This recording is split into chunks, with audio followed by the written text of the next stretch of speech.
Minsan nagtatalo kami. Hindi maganda yung naging usapan, hindi kayo nagkasundo. Basta idasal mo lang. Maghintay ka ng isang araw, 2 araw. You know?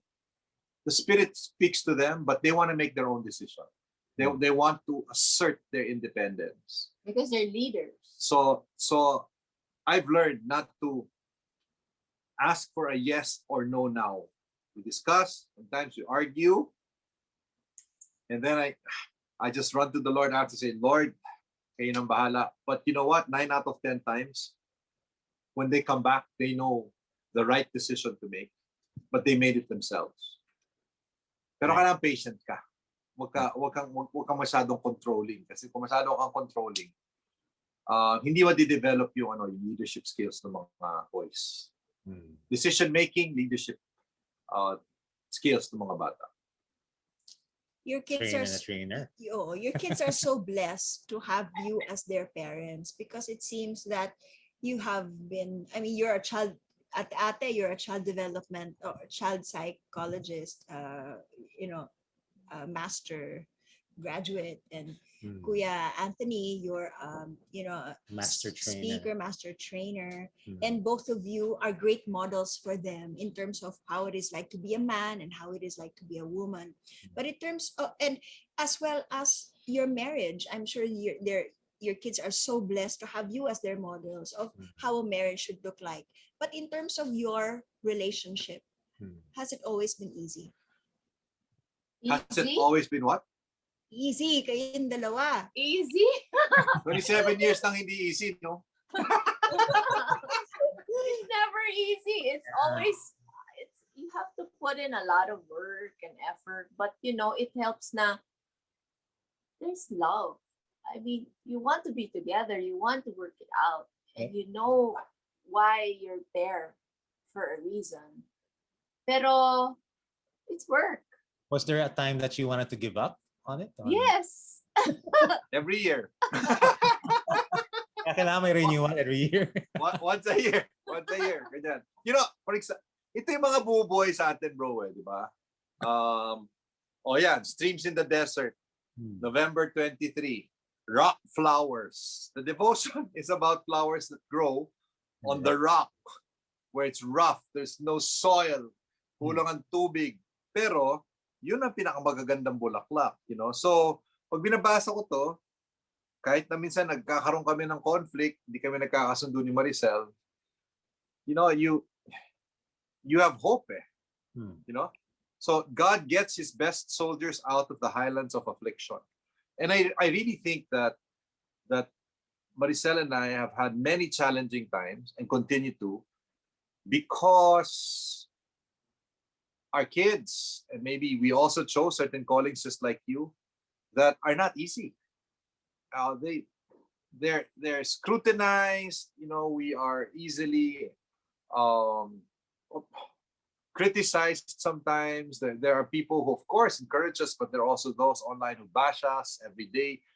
I grieve many times for my kids on social media when I can see what is being said, by some people na talagang, hindi mo alam kung people yun o trolls lang yun, di ba?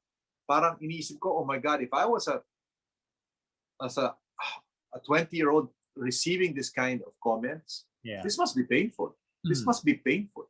Yeah. But when I see them on their calling, what they're doing, and how they're encouraging so many people, parang it goes with the territory. Yeah. Nandun talaga yun.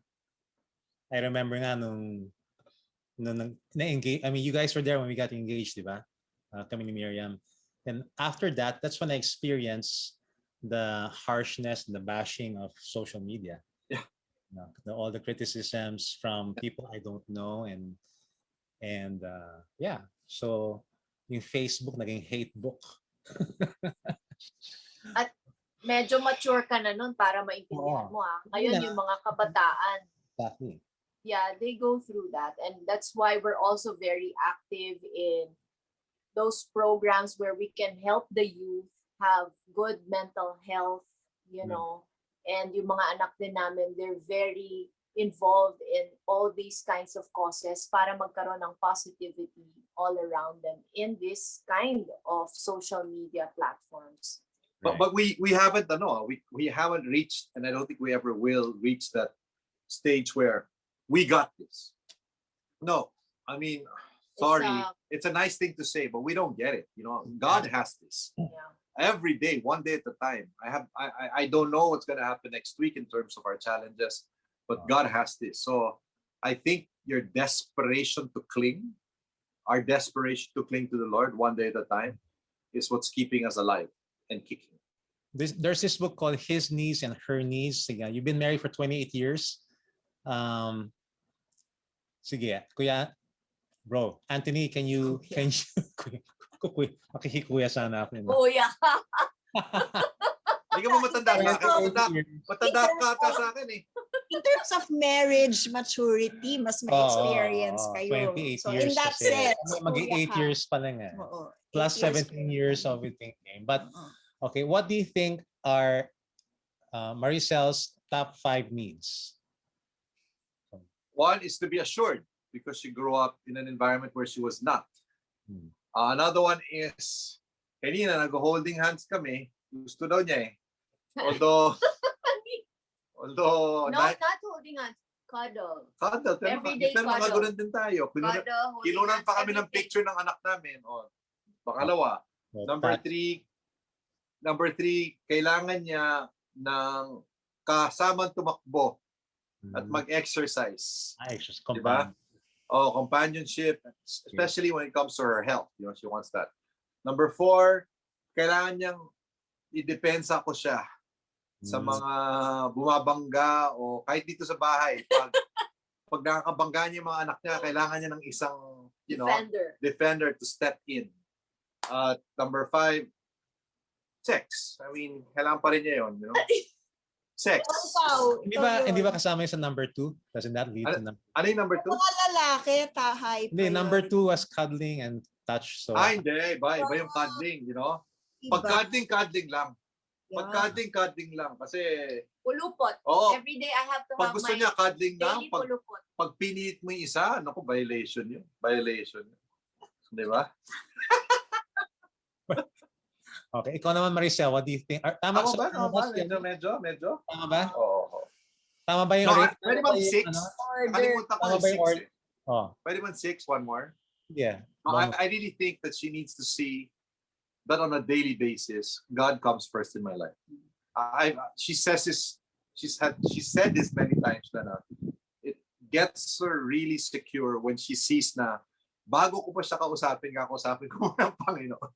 Yeah. Parang nakasandal siya doon. So 6 ako. Sa'yo nga. Okay. Number 1, I believe Anthony needs a sparring mate. Somebody like me to throw his ideas to, and then meron akong ibabalik na feedback sa kanya, and I see it that he honors whatever I tell him, and then it's magic when he does something about the ideas I throw at him. Pero una muna, papasalitain ko muna siya.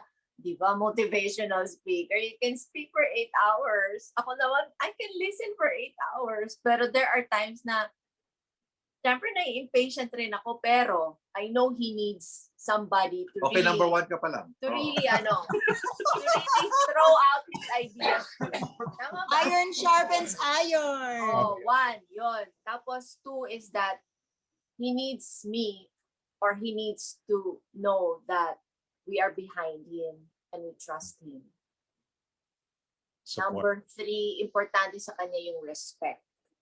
That if he makes a decision, we will respect that decision. And if we have anything to say about that decision, we will say it in the right way at the right time and allow him to change that decision without forcing him. Tama ba? Okay. And also, he needs his foot massage. From you or? Yes, foot massage from me. Nakakatatlo na siya this year. Okay. Yun ay so effective pa, nag-aaway kami, tapos naiinis talaga ako sa kanya, tapos biglang magpe-pray ako, Lord, naiinis talaga ako sa kanya, tapos sasabihin ni Lord, foot massage mo. I wanna do it. So that's the version of washing up the feet of the. Oh, sabi na, oh, Lord, no, no. Tapos yun, 6 a.m. yun, pag nagpa-quiet time. Lord, magraran ako ayoko mag-foot massage. Wow. Actually, kung naman hinihingi, bigla ka na lang Hindi, nagmamassage. Si Lord So I'll massage his feet and then Ano we klaseng start the day. massage? As in with Reflexology. massage oil, talagang massage. Wow. Hindi reflexology na masakit. Hindi masakit. Hindi ganun. Kasi Holy Spirit eh. Ilan na ba yun? 4. 4. Ay, siyempre, number 1. Actually, number 1 yun. Sex. Okay. So ano, Diba? countdown pala yun. 5, 4, Countdown. 3, 2, 1. Oo. Intimacy, sex. So how do you, like, I was thinking about that kasi look at this picture. You know, Oo. how do you have sex in the midst of having so many children and one after Alam mo, another? Walang, How do you manage Oh, to diba? find the Like- time? well, RD, I finished YouTube to. I finished architecture. So the way I designed the house, maraming mga hidden areas. pwede mag Ang gusto may paraan. Pero what do you do, Anthony, if you make kalabit and then deadma? Or Walang gagawin. Hindi Wala, rin you go to your you go to your devotional. Oy, don't do that. Oy, minsan pag galit ka sa akin, What? oh my I gosh. don't remember. Paano Siya yun? pa. pag- Siya Oh. pa. Talaga? Shout to the Lord, all the earth, let us sing. Ano, praise and worship ka na lang. Oh, yun eh. Actually, it's more of the reverse, Parang Siya minsan- pagka not okay siya with me, ang number 1 niya gagawin, hihilikan niya ako. hindi hahalikan, hihilikan. Hihilikan. Tatalikod. Hindi, kahit nakaharap. But No, but it's not been Ikaw, I don't think- I don't best think- actress ka, Maricel. I don't pero think it's been an si issue for us. Drama king Yeah. pala. Ha? Drama king ka pala. Si Maricel, actress, best actress. Yeah, Pero siya yung mas showbiz sa akin. Ano ba, RD? We're motivational trainers, whether we like it or not, right? We have to deliver that message, sometimes 2-3 times in one day, regardless of how you feel. So, yes, on one hand, I've learned to set aside what I feel and just deliver, just provide, just satisfy. Di ba?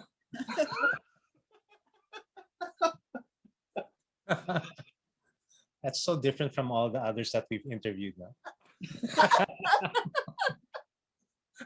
Usually, Iba-iba it's- sila ng style. Oo. Oo, iba't iba naman tayo lahat. Oo. Yeah. So, complete the sentence, Maricel. My husband is most loving to me when? When he's just being with me.